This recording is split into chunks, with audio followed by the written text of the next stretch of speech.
আমরা ওনার কথার সাথে কাজের অনেক ঘাটতি দেখছি। আমরা ডক্টর ইউনূস সাহেবের কথার পরে আমরা বিশ্বাস করব না বা আশ্বস্ত হব না, এই জায়গাটা কিন্তু এখন জাতি আর নেই। একটা সময় ধারণা করা হতো ডক্টর মোহাম্মদ ইউনূসের মতো ইন্টারন্যাশনাল একজন ফিগার তিনি যখন অ্যাক্টিভলি এই সংকট মোকাবেলায় পার্টিসিপেট করবেন হয়তোবা অনেকটা সহজ হবে এই রোহিঙ্গা সংকট মোকাবেলাতে। এখন গত এক বছরে তার যেই ইনিশিয়েটিভ বা অন্তর্বর্তীকালীন সরকারের যে ইনিশিয়েটিভ সেটা আসলে আপনি ব্যক্তিগতভাবে কতটুকু সন্তুষ্ট, এবং আপনারা অর্থাৎ বিএনপি ভবিষ্যতে রাষ্ট্র ক্ষমতাতে আসলে এই সংকট তো তখনও থেকে যাবে, বিএনপির ভাবনাটা কি? প্রথমেই আমি বলি, ডক্টর ইউনূস সাহেব আপনি একটা কথা বলেছেন, উনি বলেছেন কি যখন উনি যখন রোজার ঈদ বলেননি, উনি বলছে ঈদুল আজহা এই সমস্ত রোহিঙ্গাদের ম্যাক্সিমাম তারা এই ঈদের আনন্দটা সেটা ওদের প্রত্যাবাসে ওদের নিজ জন্মভূমিতে গিয়ে করবে, সেটা ঈদুল আজহা ছিল। এখন বলেন তো ওনার কাছে জাতির যে প্রত্যাশা, বাড়তি প্রত্যাশা এই কারণে কারণ বিশ্ব পরিমণ্ডল ওনার অ্যাকসেপ্টেন্স অনেক বেশি। তো আজকে এর মধ্যে দেখেন গত 8 বছরে 250 জন এখানে আত্মকলহে ওরা মারা গেছে।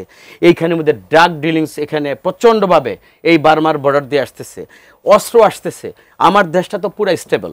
সেইখানে ডক্টর ইউনূস সাহেব শুধু কথার ফুলজুর দিয়ে আমাদেরকে আশ্বস্ত করবেন জাতি তো আর কোনো ব্যাপারেই, যেমন আজকে উনি বলেছেন বাংলাদেশে নির্বাচনের পরিবেশ।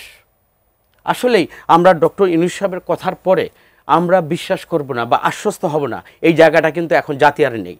সেটা রোহিঙ্গার প্রশ্ন বলেন, গণতন্ত্র পুনরুদ্ধারের নির্বাচনের প্রশ্ন বলেন, সেইখানে আমরা ওনার কথার সাথে কাজের অনেক ঘাটতি দেখছি এবং আমরা আশ্বস্ত এবং বিশ্বাসের জায়গায় আমরা ওনার কথাটা কোনো আঙ্গিকেই কোনো প্রেক্ষাপটেই ওনার কথার উপর আমরা বিশ্বাস স্থাপন করতে পারছি না।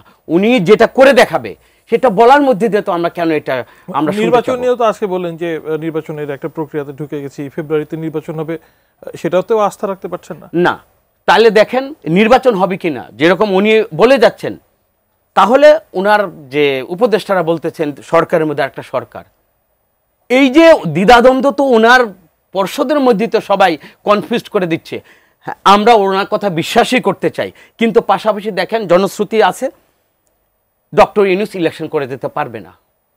তো এই যে এই ধারণাটা কেন তৈরি হলো, আমার মনে হয় যে আমরা এটা শোনা কথা, কিন্তু আমার মনে হয় ডক্টর ইউনূসের জীবনের সবচেয়ে বড় ব্যর্থতা হবে উনি যদি বাংলাদেশে একটা ক্রেডিবল সুষ্ঠু ইলেকশন যেইটার দায়িত্ব নিয়ে উনি আসছেন এবং জাতির কাছে উনি প্রতিশ্রুতি দিয়েছেন, আমার মনে হয় এইখানের যদি ব্যত্যয় ঘটে এর দায়টা আমার ওনার সম্মানের ক্ষেত্রে এবং ওনার যে কমিটমেন্ট সারা জাতির কাছে এবং বিশ্ব পরিমণ্ডলে ওনার যে অবস্থানটা, উনি নিজেই এটার থেকে নিজে এটাতে সরে আসলে ওনার ভাবমূর্তি নিজেই উনি ক্ষুণ্ণ করবেন। সেখানে আমাদের এই জাতির একজন নাগরিক হিসাবে ওনার জন্য আফসোস করা ছাড়া আমাদের আর কোনো কিছু করার থাকবে।